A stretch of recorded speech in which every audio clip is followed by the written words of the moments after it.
We doing everything they talk about. You know I'm everything a boss about. Not putting work and gotta toss them out. I'm really biting, they just barking out. I'm really riding, they just parking now. His street, what to talk about. See the big H when I'm walking out.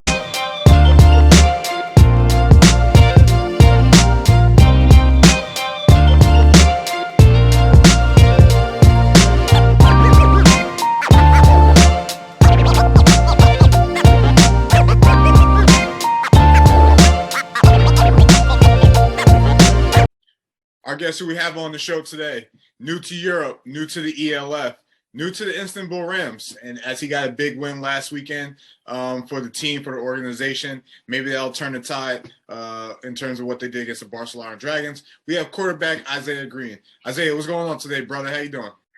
What's good, man? How you doing? I'm great. I'm good, man. Can't complain. You're a little bit of a popular guy this week, huh? Yeah, I've been trending up this week, man. I hear you.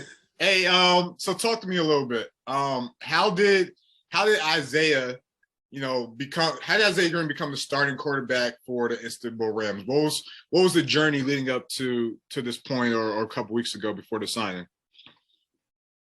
Okay, so basically, like my last year in college, I still had one more year left to play in college, but I was actually about to transfer because something went wrong with my financial aid when I was at Tennessee State. So I ended up not being able to stay there because I didn't have no financial aid. I didn't have no type of assistance or nothing like that.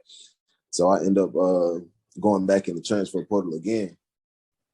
So one day I tweeted something on Twitter about, like trying to get back into college, like anybody need an experienced quarterback, I can still play and that kind of stuff. Yeah. And the head coach from the team I played with in Serbia, somehow he ran across that tweet and he basically just like shot at me to come play out there. So when he did that, I was like, what, Serbia? I ain't know they play football in Serbia. Like, at that point, I didn't know nothing about football in Europe at all. Honestly, I didn't know about ELF, GFL. I didn't know nothing about nothing over here. So I went and looked into it and I saw like some articles about him being hired as the head coach, and the team I was going to was like a pretty good team. They compete every year for the championship. So I end up, taking the opportunity, just a chance to travel the world and see different cultures and perspectives on how people live life outside of America. Yeah. So yeah, I went and did that. Long story short, basically to sum up that season, we went to the championship. I was the offensive MVP out there and the best import. So I got both of those awards. And my coaches there had some connections with some coaches in the ELF, and they wanted to see me play in a higher league because they saw what I did in that league and they felt like it was just like maybe a little too easy for me. So they reached out to some teams, and Istanbul was one of the ones that was interested, and they hit me up, and I looked at everything. I looked at the situation, and I took the challenge head on. So that's how I became quarterback here. Hey, it's crazy, having a similar situation with how I got to Europe and play ball. It's crazy what's waiting for you once you get out your comfort zone and you just take a chance, right? And now you're in a position where, young quarterback, obviously you still had a year of eligibility, playing, professional in Europe, but now playing in, one of the best leagues, regardless of who the team is. So it's crazy to hear that journey up to this point. And, as we head into that first game, you had a pretty good performance, 100 plus on the ground with a touchdown, 100 in the air. And beating probably at the time, the number 2 team in the league, the Barcelona Dragons. Take us into the locker room a little bit after the game. What did that win, like what type of impact did that win have on the players, the organization? Because obviously it was the first one of the league. They've been going through a lot up to this point. Take us into the locker room in terms of, what did that impact have on those guys and the team? Man, I'm gonna be honest with you. That win had a huge impact on the team. Like just the mindset, and like I was just telling somebody else yesterday. Like obviously, I was new to the team. Me and the other imports they brought in at the midpoint, we was all new. So just us seeing everybody else, like the genuine happiness on everybody, like you could just look into their eyes and tell how much it meant to them to win that game. You know what I'm saying? Yeah. So that win had a huge impact. You know, they was in there dancing, throwing water around. Like you would have thought we won the championship or the Super Bowl or something. But it was cool. It was cool. It was a good experience, man. Hey, how come we didn't see you on the TikTok dance? Man, I was outside. I was in the locker room at that point. I wasn't even in the locker room. You know, they couldn't wait to get to that, huh? Yeah, because I guess it was like a revenge thing. They did it to them after they beat them earlier in the season or something. So I don't know. I don't really know too much about it. But. Yeah, I hear you. Hey, well, that was definitely. Hey, I said this before. That win was not only good for you guys. It was good for the league in terms of where the Rams are coming from leading up to that point. Obviously, good for the organization, and good for the Dragons in terms of it might have a team that may have slept on you guys. It might have woken them up a little bit. It's like, hey, this is the best league in Europe. Anyone can catch an L, any week. So that was a good win all around. Let's talk about this upcoming week.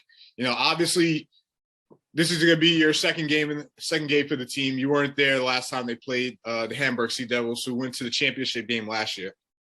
All right. Coming off this win versus Barcelona, obviously it's in the past now, right? We're looking forward, right? How does this Rams team bounce back from a game that they had last time against the Sea Devils, where they got blown out 70-0? How what's playing the Sea Devils this week? How does the team bounce back and look forward into this game? Well, first of all, we want to just build off of that momentum from the last week when it's in the past. That's still that momentum still is still with you. You know what I'm saying? Yeah. You still thrive off that and give you a drive to want to practice harder and compete harder.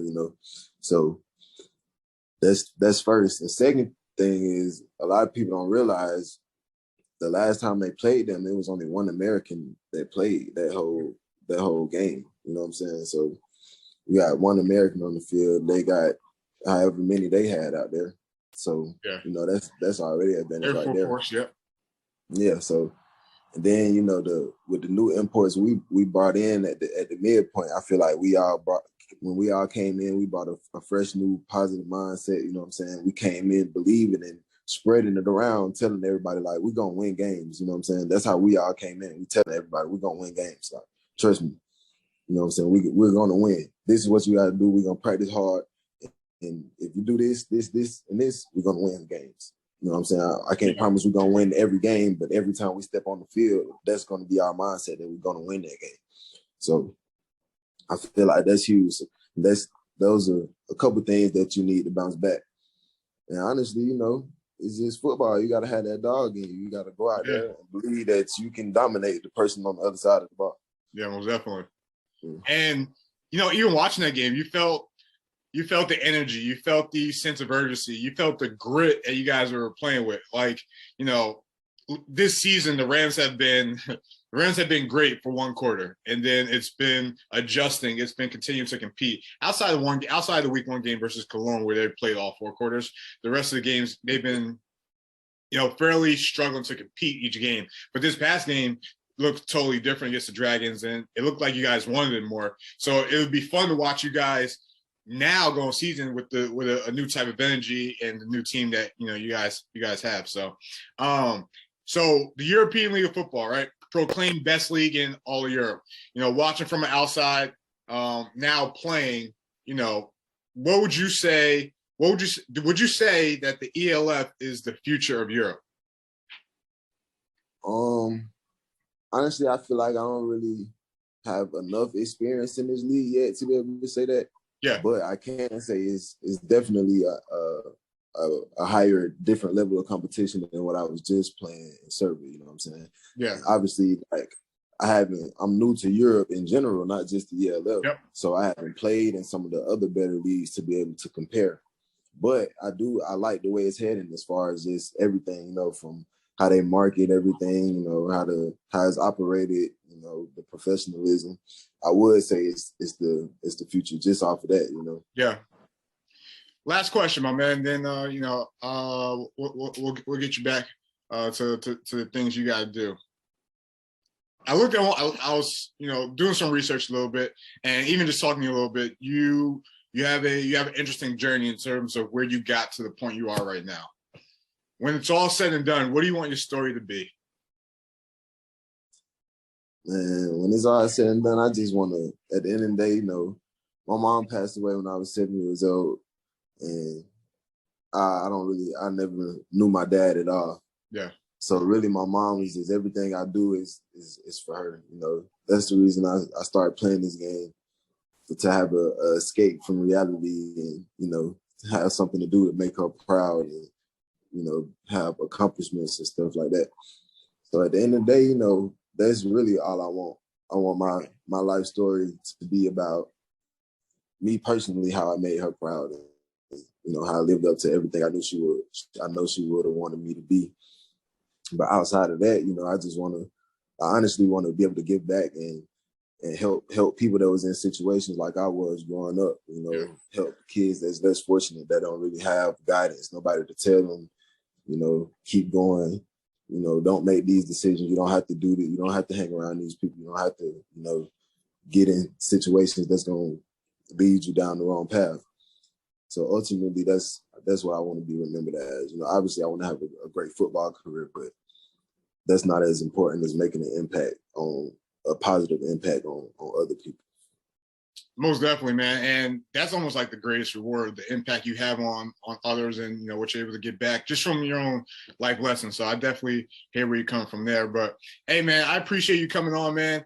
Like I said, you know, short interview, but I like to chop it up with the guys. It was good to get to know you, get to know your story, and get to know your mindset, and how, you know, your impact alone, and your other guys as well, has, you know, changed the mindset of the Rams organization. So, like I said, it's good for the Rams, good for the league, and, you know, I appreciate you coming on. This won't be the last time we chop it up, brother. I promise.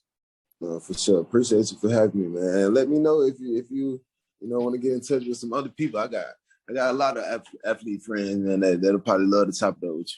Most definitely. I appreciate you, man. I'll keep you in touch. Nobody. Hard work, they don't nobody. Hard work, they don't nobody. Hard work, they don't nobody.